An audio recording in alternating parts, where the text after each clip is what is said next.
ఏదో దొండకాయ పచ్చడి ట్రై చేశాను. గానీ ఎట్లొస్తదో అనుకున్నాను. గానీ తినే కొద్దీ తినాలనిపించింది. నాకైతే అంత బాగొచ్చింది. మీరు ఎప్పుడైనా ట్రై చేస్తే నేను చెప్పిన ప్రాసెస్‌లో ఒకసారి ట్రై చేసి చూడండి. చాలా బావుంటది.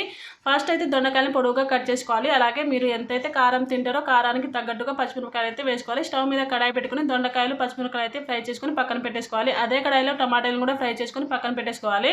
మిక్సీ జార్ తీసుకొని ఫస్ట్ దొండకాయలు, పచ్చిమిరపకాయలు వేసుకొని అందులో అల్లము, జీలకర్ర, పసుపు, ఉప్పు అయితే వేసేసుకొని మరీ మెత్తగా కాకుండా కొంచెం కచ్చాపచ్చగా మిక్సీ పట్టేసుకున్నామంటే సరిపోతుంది. ఈ విధంగా మిక్సీ పట్టుకున్న తర్వాత ఇందులో టమాటాలు కూడా వేసుకొని ఒక్కసారి మిక్సీ పట్టుకున్నామంటే సరిపోతుంది. ఇప్పుడైతే పచ్చడిని తాలింపు వేసేసుకోవడమే.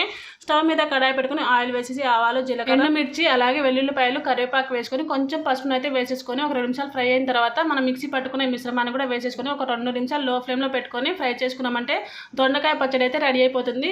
లాస్ట్లో కొత్తిమీరని వేసేసుకొని సర్వ్ చేసేసుకోవడమే. చాలా అంటే చాలా బాగుంటుంది. ఒకసారి ట్రై చేసి చూడండి. అలాగే మీకు ఎలా వచ్చిందో కామెంట్లో కామెంట్ చేసి